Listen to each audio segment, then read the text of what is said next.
भगवान बुद्ध दार्शनिक नहीं है, वो फिजिशियन है। उनकी रुचि कुछ बताने में दिखाने में नहीं है, उनकी रुचि है मानव के अंदर जो दुख है वो दुख दूर करने की, वो दुख के ऊपर क्रांति करने की। उनको क्रांति की बहुत ज़रूरत है। क्रांति करे बगैर दुख दूर नहीं होने का, ये उनका विचार है। भगवान बुद्ध ने जो कुछ धम्म दिया है वो दुख मुक्ति के लिए दिया है। दुख दूर करना ये पहला उनका उद्देश्य है, और इसीलिए उन्होंने जो रास्ता खोजा वो रास्ता बोले तो अष्टांगिक मार्ग। ये अष्टांगिक मार्ग मानवता के लिए, प्राणी मात्रा के लिए, दया भाव के लिए, इसके लिए भगवान बुद्ध ने अष्टांगिक मार्ग का खोज की। और धम्म के अंदर पहले मानव धम्म के हिसाब से मेन केंद्र बिंदु मानव को रखा है। मानवता सबसे बड़ी चीज़ है। इसीलिए भगवान बुद्ध दार्शनिक नहीं है, फिजिशियन है। वो दुख दूर करने की बात करती है, वो कुछ ढूंढने की बात नहीं करते हैं। आसमान है, देव है, ये हिसाब में उनका कोई रुचि नहीं है। उनकी रुचि है मानवता में, मानवता के क्रांति में। तो इसीलिए भगवान बुद्ध ये पहले फिजिशियन है। सबसे पहले उन्होंने जो 4 आर्य सत्य का व्याख्या की है वो उसके मुताबिक है। वो कहते हैं दुख है तो दुख अचानक नहीं आता है, दुख आने के वास्ते कारण लगता है। अब दुख आ गया तो बैठ के चलेगा नहीं, दुख दूर करना ही पड़ेगा। चाहे बीमारी हो, तकलीफ हो और गरीबी हो, सबका निर्मूलन होना, दूर करने होना। इसीलिए उन्होंने अपना पूरी जिंदगी ये प्रजाजन के वास्ते लगा दी है। वो दार्शनिक रहे होते, धार्मिक रहे होते, धम्म के संस्थापक रहे होते, तो उनको बताना पड़ा होता कि स्वर्ग है, नरक है, आत्मा है, परात्मा है। तो ये उनको बताना पड़ा होता करके। भगवान बुद्ध धार्मिक नहीं थे, दार्शनिक नहीं थे, वो फिजिशियन थे। और उनका ख्याल था कि सबसे जो नीचे है वो ऊपर कैसा उठे। सबके नीचे जो दबा गया है, कुचला गया है, उसकी जगह हो ऊपर उठने की होना। इसीलिए उन्होंने भिक्षु संघ में हर एक समाज के, हर एक जाति वर्ग के निचले सभी को स्थान दे दिया और सबके बराबर कर दिया। ये उनकी पहले से सोच थी करके। भगवान बुद्ध दार्शनिक नहीं है। भगवान बुद्ध ने धम्म का जो महान 45 साल प्रवास करके जो प्रचार किया वो सभी इसी हिसाब से था। कभी वक्त पे भगवान बुद्ध ने एक राजा को बोला होता मुझे रथ चाहिए तो 2 रथ दिए होते, लेकिन उन्होंने मांगा नहीं। मैं पैदल चलूँगा तो मेरे साथ में कुछ लोग आएंगे, गौर गुरुबा के बस्ती में मैं जाऊंगा, रथ जाने का नहीं। इसीलिए उन्होंने 45 साल अपना प्रवास पैदल किया। और पैदल करके सभी को सरीका, जो गौर गुरु जो थे उनके वास्ते सभी के लिए धम्म समान रूप से दे दिया, किसी को नीचे ऊपर किया नहीं। भिक्षु संघ को सिर्फ सील जास्त दिया है। सील का मतलब यानी हमारी जो ये होती है वो ज़्यादा दी है। बाकी पंचशील से लेके अष्टशील, दशशील, 11शील ये सब भगवान बुद्ध ने भिक्षु संघ के लिए दिए हैं, लेकिन उपासक के लिए पंचशील दिए। ये पंचशील सबका खुद का जो अपना रोज का व्यवहार है, जैसा एक कोई वस्तु है और वो बिक्री को आ गई ले तो कैसे देंगे? तराजू होना, कांटा होना, कांटे बगैर तो देने के नहीं। 1 किलो दे, 2 किलो दे, ऐसा करने के बाद में अपने हाथ में तराजू दे लाए, वो पंचशील है। पाप कर रहा या पुण्य कर रहा, ये तू तेरा देख, ये तेरे हाथ में दिया है। जैसे अभी बहुत कोर्ट के अंदर ऐसी पट्टी लगाए ले कोई दिखते, एक वकील साहब है, उनको मालूम होगा, लेकिन अपने हाथ में तराजू दिया हुआ है, अपन उसको देखते नहीं। हर एक बार अपन पंचशील से चले, पंचशील का ख्याल करे, तो अपने से गलत बात होने की नहीं। इसीलिए भगवान बुद्ध सबसे आगे। भगवान बुद्ध से पहले कोई धर्म नहीं था। भगवान बुद्ध का जो धम्म है वो सबसे पहला है। और भगवान बुद्ध जब सोचते हैं कि सभी के लिए मैं धर्म दूँ, बाकी जनते की जो सुनने वाले हैं, समाज है, उनकी बात दार्शनिक रह गई है। दार्शनिक बोले तो देव देवता अनेक पे जो देगा उस पे भरोसा करने वाले। इसीलिए भगवान बुद्ध की एक बात, जैसे एक उपासक रास्ते से गुजर रहा था,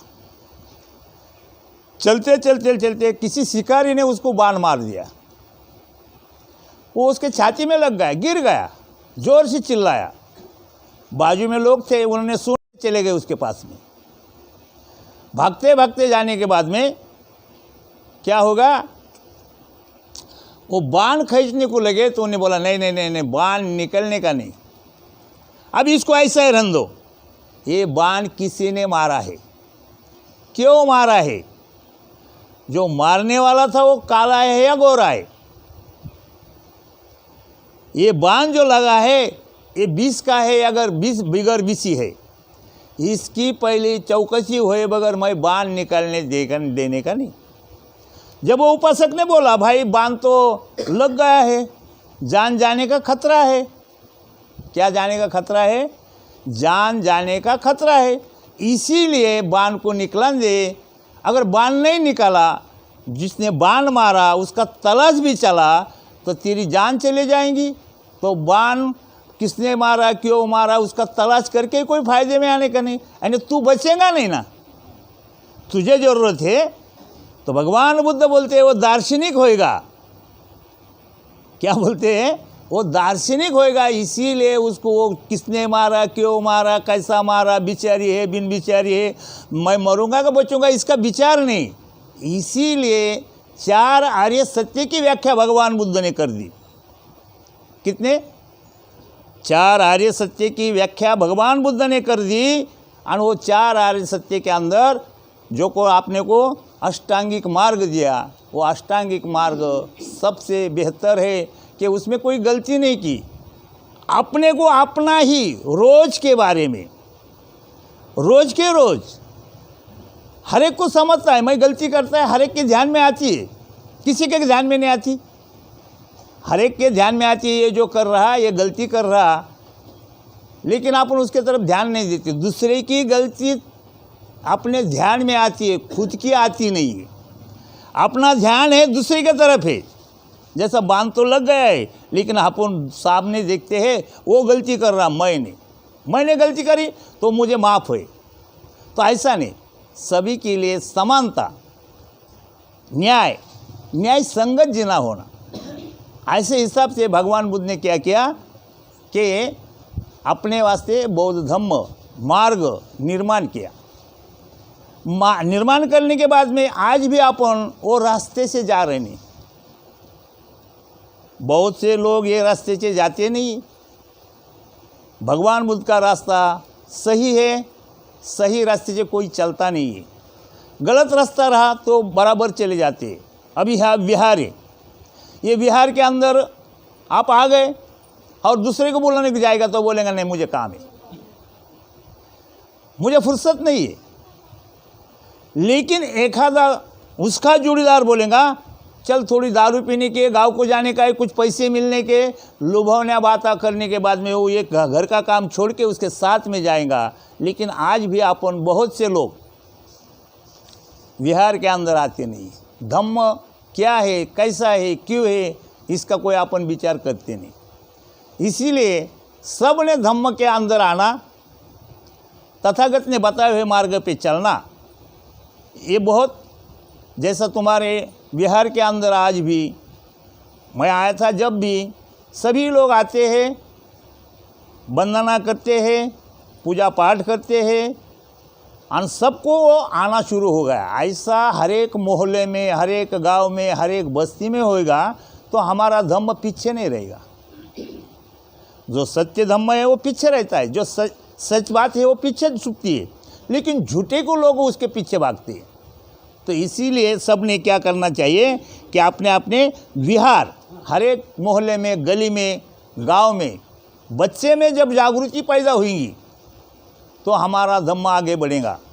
हम बूढ़े हो गए ले, जैसे पहले भिक्खु विचार करते थे ये बुद्ध का धम्म है, अगर हमने इसको नहीं रखा तो अगली पीढ़ी हमको गाली देंगी, कोसेंगी। आज हम विचार नहीं करते, मुझे धम्म है, मेरे पास है, मुझे दूसरे के देने की ज़रूरत नहीं है, नहीं उसको ही देना पड़ेगा। जैसे इन्होंने बता दिया कि मैत्री भावना सबसे बड़ी है, तो मैत्री भावना बगैर धम्म बढ़ने का नहीं। सबके साथ में, सबके पास में अपन ने क्या करने होना, मैत्री भावना देने होना। अभी अपन रोज उठ के, जैसे देव देवता है इनके, ये क्या करते हैं, ये देव देवता अपनी नहीं, ये देवता अपनी नहीं, ये देव देवता अपनी नहीं, ऐसा करके उसको झिटकार देते हैं। इसके झिटकारने के वजह, तो जब आपने को कुछ या भाषण देना हो, किसी को कुछ बोलना हो, तो दूसरे ही समाज को ठेच नहीं पहुँचेंगे, ऐसा करने होना। दूसरे ही समाज को संभाल के चलने होना, उसको नहीं संभाले तो आपने को कोई मानने का नहीं। इसीलिए सबसे पहले अपन ने धम्म के रास्ते पे चलना बहुत ज़रूरत है। धम्म, भगवान बुद्ध ने 45 साल धम्म प्रचार किया, लेकिन किसी को नाम नहीं रखा। वो धम्म का खंडन किया, उनके बातों का खंडन किया और उनको अपने धम्म में लेके आ गए। ऐसा खंडन करने की जब लग आपने में एक कुवत नहीं बनती, जब लग अपन खंडन नहीं कर सकते। खंडन बहुत बड़ा है, खंडन करना बहुत बड़ा काम है। जो ज्ञानी है वही खंडन करेगा, दूसरा कोई कर नहीं सकता। जिसके पास ज्ञान, कि जिसको मालूम है ज्ञान हो गया है, तो वो खंडन करे बगैर रहने का नहीं। जैसा बाबा साहब ने असेंबली के अंदर 580 के सीट पे एक ही आदमी था, सबका मत का खंडन करके बाबा साहब के दिल का संविधान निर्माण किया। इतना च नहीं, समाज का उत्थान भी उन्होंने किया। इतना च नहीं, भारत के अंदर विश्व बैंक, भारतीय रिजर्व बैंक, ये बाबा साहब की देन है। और अनेक अनेक कार्य जो किए, तो उसके अंदर ज्ञान था। एक तो ज्ञान बगैर आदमी ऊपर उठता नहीं। इसीलिए सब ने अपन ने बिहार में आएंगे, बुद्ध के विचार सुनेंगे।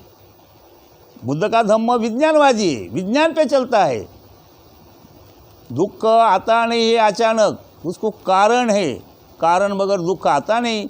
भगवान बुद्ध ये बोलते, तो कारण का शोध करना भी अपना काम है। दुख उत्पन्न होने से पहले ये जो कर रहा, मैं गांव को जा रहा और एक्सीडेंट हो गया मेरा, उस रोज मैंने विचार करा होता कि बाइक पे जाने का, नहीं तो एक्सीडेंट नहीं हो गया होता। पहले ये विचार करना पड़ेगा कि मुझे बचना है, तो ऐसे हिसाब से कि मुझे भगवान बुद्ध ने दिए हुए मार्ग पे चलने का, मार्ग का तरीका नहीं अवलंबेंगे तो हम पीछे पीछे पीछे ही रहेंगे। और पीछे रहने की वजह है हम खुद को पहले ही समझ लेते, हम लोग कम जाति में के है, हमच हमारी कीमत कुवत कम कर लेते हैं। आगे जाओ कि ना जाओ, बढ़ो कि ना को बढ़ो, उठाएंगा क्या, हटाएंगा क्या, तो नहीं जाने होना। बाबा साहब जब कभी हट गए होते तो आज अपन ये रास्ते पे नहीं आ गए होते, अपन ने भी वही मार्ग पे चलने का है। बाबा साहब के पाउल पे पाउल दे के अपन चलने हो ना, जब हम आगे बढ़ेंगे। लुभावने बातें में जाते हैं, लुभावने बातें छोड़ के स्वाभिमान पैदा होना चाहिए। तो स्वाभिमान अपने पास में कम हो गए लाए लालच के जरिए से। ये लालच नहीं रही होती तो अपन 85% लोग जो अपने हैं एक संध हो गए होते। लेकिन कुछ नेतृत्व नहीं मिलने से अकेले बाबा साहब ने 32 साल के अंदर पूरा इंडिया का दौरा करके सबको एक किया, सबको बताया। और बाबा साहब जाने के बाद में आप थोड़े ज्ञानी हो गए। हमारे बुजुर्ग कुछ ज्ञानी नहीं थे, उनको मालूमत नहीं था, विचार एक नहीं थे। आया ध्यान में। तो बाबा साहब ने जो किया, ऐसे हिसाब से सब ने, बहुत लिखे पढ़े लोग हैं, बड़े बड़े लोग हैं, बड़े बड़े लोग अपने को मुकरार के बाजू को जाते हैं जय भीम बोलने का। किसी किसी को तरस लगता है, समझ जाएगा ये अमुक जाति का है, हल्के जाति का है, तो जय भीम नहीं बोलने का। जय भीम स्वाभिमान से बोलना चाहिए। क्यों? कि मेरा उत्थान बाबा साहब ने किया है, दूसरे किसी ने नहीं किया। बाबा साहब नहीं होते तो हम ये जगहों पे नहीं आए होते, वकील साहब भी वकील नहीं बने होते, वकील साहब भी वकील नहीं बने होते। क्यों? कि हमारे बुजुर्ग तो यहाँ मजदूरी करते थे, किसी का घास काटते थे, कुछ करते थे। बस्ती के अंदर रहने को अपने को जगह नहीं थी, बाबा साहब के जरिए से मिली ली है। तो ये बाबा साहब की देन है। अपन ने सब ने बाबा साहब के प्रति स्वाभिमान रखना बहुत जरूरी थे। तो बाबा साहब के बारे में अपन क्या स्वाभिमान रखते हैं? 14 अप्रैल आ गई तो जरा चंदा जमा करो, जय भीम का नारा लगाओ, गली में से फिरो। बाबा साहब ने ऐसा नहीं बोला। 5,500 किताब बाबा साहब का है। कितना है? खुद का लिखेला। तो बाबा साहब के किताब अपन ने कभी पढ़े, हमारे बच्चे ने पढ़े तो बहुत ज्ञानी बनेंगे। क्योंकि बाबा साहब ये वर्ल्ड के अंदर सबसे ज़्यादा ज्ञानी थे। आज भी 100 साल के बाद में भी उनके बराबरी कोई कर नहीं सका। भगवान बुद्ध की कोई आज 2,500 साल बराबरी नहीं कर सका। ऐसे जो अपन ने करना है वो अपने को करना बहुत आवश्यक है। इसीलिए अपन ने क्या करना चाहिए? हर एक जगहों के विहार निर्माण होना चाहिए, महिलाओं को आगे आना चाहिए, बच्चों को शिक्षण देना चाहिए, सिकेले बच्चों को बाबा साहब की किताब देना चाहिए, भगवान बुद्ध की देना चाहिए। जैसे ये बिहार के अंदर ये तुम्हारे जो नेता है, कार्यकर्ता है, ये सब एक रूप होके जैसा कार्य करते, ऐसा हर एक जगह चलो, ऐसा विचार सब ने करने हो ना। और खाली मेरा ही उत्थान हो, इनका ही बोलना था, ये सब मुझे ही मिलो, नहीं, सबको मिलो। मैं फुर्सत निकल के दूसरे ही गांव में जाऊंगा और वहाँ के लोगों को जागरूक करूंगा, ये भी मेरे दिल में आने होना। मैं यहाँ की सुधारना हो गई, ये लोग होशियार हो गए, लेकिन मुझे बाजू का गांव भी सुधारने का है, तो मैत्री मंगल मैत्री बनेगी। यही बोलना था ना तुम्हारा। तो क्या करना पड़ेगा मुझे? एक जगह नहीं, दूसरी ही जगह हमारे लोगों को जागरूक करना पड़ेगा। धम्म के प्रति उसकी आदर भावना निर्माण करना पड़ेगी, श्रद्धा निर्माण करना पड़ेगी। श्रद्धे बगैर कुछ होता नहीं है। और भरोसा, ये सबसे बड़ी बात है। तो इसीलिए सबने क्या कार्य को लगना चाहिए और अपन ने सब मिलके ये भगवान बुद्ध का धम्म, बाबा साहब का मिशन आगे ले जाना चाहिए। सब ने, एक ने नहीं। जैसे मैं वहाँ से बम्बई से कहाँ आ गया, तुम्हारे इधर आ गए लाए, तुमने उधर आने होना, तुम्हें भी मालूमत होएगा कि महाराष्ट्र के अंदर कितने लोग आगे गए हैं धम्म के बारे में। मैं देख रहा हूँ इधर किसी को इतने ये छोड़ के दूसरी तरफ वो ऐसी जगह नहीं कि भाई वो भंती जी है क्या, ऐसा बोलने वाला कोई नहीं है। तो मुझे लगता है जहाँ भगवान बुद्ध पैदा हुए वो भाग कितने पीछे चले गए लाए, महाराष्ट्र के अंदर चले गए। इन्होंने देखा है 3 साल के बच्चे देखने के बाद में वंदन करते। कितने साल के? 3 साल के बच्चे, उन्होंने देखा नंबर लगते, एक नहीं नंबर लगते हैं। 10 मिनट के रास्ते पे 1 घंटा जाता है। तो ऐसा जिधर उधर होने होना, चारों तरफ होने होना। धम्म के प्रति सबकी श्रद्धा बढ़ना बहुत ज़रूरत है, लेकिन श्रद्धा बढ़ती नहीं। हमारे महिला का पहले कर्तव्य है कि हमारे बच्चे को प्रशिक्षित करे, उनको त्रिचरण पंचशील घर में दे, आदत लगाए। आदत लगाने के बाद में वो विहार में आएगा। लेकिन हम उनको बोलते हैं तेरे पसंद का चैनल लग गया है। कौन सा? तेरे पसंद का चैनल है, चल इधर आ, जान बैठ, देखो वो चैनल खत्म होगा, चल जा बाहर अभी खेलने को। पंचशील त्रिचरण का कोई सवाल ही आता नहीं, बुद्ध का धम्म का कोई प्रशिक्षण ही नहीं। देखो मुस्लिम महिलाएं 3 साल की बच्चा होने के बाद में उनको उनका अरबी भाषा पढ़ने को भेजते हैं। हमारे बच्चे को हम बोलते हैं चल खेलने को जा, बाहर जा, गली में जा, दूर किधर उधर जाओ ना को, जल्दी से आ। तो ये काम छोड़ना पड़ेगा, अपने को सबको आगे आना पड़ेगा। जब बाबा साहब भगवान बुद्ध का धम्म आगे बढ़ेगा, बाबा साहब का मिशन भी आगे बढ़ेगा। इसीलिए अपने सब ने क्या करने होना, एक साथ में एक में को साथ दे के अनेक को धम्म का प्रचार करना। धम्म का प्रचार करना खाली भिक्खू का ही काम नहीं। क्यों? कि आजकल कोई भिक्खुच नहीं हो रहा। पहले पुराने ज़माने में जिंदगी के 100 साल माने थे। कितने माने थे? तो 25 साल बचपन में, 25 साल संसार में, 25 साल बुजुर्ग में, और रहे बाकी के जो साल है वो धम्म के कार्य में जैसे लोग करते थे। तो ऐसे हिसाब से बहुत से लोग लिखे पड़े हैं। पेंशनर है, इन्होंने क्या करना चाहिए कि जब मेरी पेंशन पे मैं आ गया तो मैं अभी बुजुर्ग हो गया तो मुझे अपने पोतरा पोतरी, बाजू वाले मोहल्ले के जो बच्चे हैं उनको प्रशिक्षित करना ये मेरा काम है, उनको ज्ञान देना ये मेरा काम है। ऐसा समझ के चलना चाहिए। और आगे 10 साल के बाद में कम से कम नहीं तो धम्म का प्रचार प्रसार करो।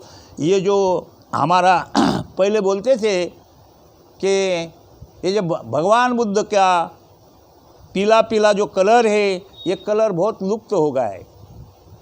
और वो कलर जब लग दिखेगा नहीं, जब लग ये कौन है तो सामने वाला पूछने का नहीं। एक भिक्खु दिखने से हम मुझे बोलते हैं चल बाबा, ओ बाबा या इकड़, तो बाबा का सवाल नहीं आता है। भिक्खु बोलना चाहिए, वंदामी बोलना चाहिए। इसके वास्ते आपने लोगों ने क्या करना चाहिए, बुजुर्गों ने चिवर लेके धम्म का प्रचार प्रसार करना चाहिए। अभी तुम्हारे वहाँ देखा है, सब जन बहुत होशियार है, तुम्हारे वहाँ पे धम्म बहुत रुझा है, धम्म की बहुत बड़ी बात तुम्हारे पास में है, लेकिन आखिरी टाइम को क्यों होता नहीं। चिवर लेके 10 साल के वास्ते बाबा साहब का मिशन और भगवान बुद्ध का धम्म खांदे पे लेके 2 गांव घूम के देखो तो ठीक लगेगा। इससे पे बंद करता, चलो साधु पहले भिक्खु संघ था, वो धम्म का प्रचार प्रसार करता था। ज़्यादा भिक्खु रहने से ज़्यादा प्रचार होता था। अभी भिक्खु बहुत कम हो गए, इसलिए धम्म का प्रचार हो रहा नहीं। लेकिन आज के विज्ञान युग में बहुत बड़ा अपने को एक धम्म का प्रचार प्रसार करने वाले चैनल है। लेकिन अपने जो समाज है वो चैनल नहीं देखता है, बुद्ध के चैनल को बंद कर देता है, दूसरे चैनल देखता है। अनेक प्रकार के जो कर्ममुखी के कार्यक्रम है, देने वाले कार्यक्रम है, आशा को लाने वाले कार्यक्रम है, हाथ रेशा देखने वाले कार्यक्रम है, फुकट में मिलने वाले का जो है तो उसके चैनल ज़रूर लगाते हैं। लेकिन सही धर्म के, बुद्ध धर्म के चैनल अपने लोगों ने सच्ची अपने बच्चों को दिखाए, टीवी दिखाने के बजाय अपने चैनल कभी दिखाए तो कम से कम ध्यान में आएगा ये भगवान बुद्ध है। हम हमारे बच्चों को ही चैनल पे नहीं देते, खुद ही देखते नहीं, और इसीलिए अपने को अपने बुद्ध धर्म का कोई मार्गदर्शन मिलता नहीं। तो सबने क्या करना चाहिए, जो चैनल है अपने बुद्ध चैनल को फॉलो करना, वो अपने बच्चों को देना, और बच्चे उससे कुछ ना कुछ सीखेंगे। सीखने के बाद में वो बौद्ध धर्म के तरफ बढ़ेंगे।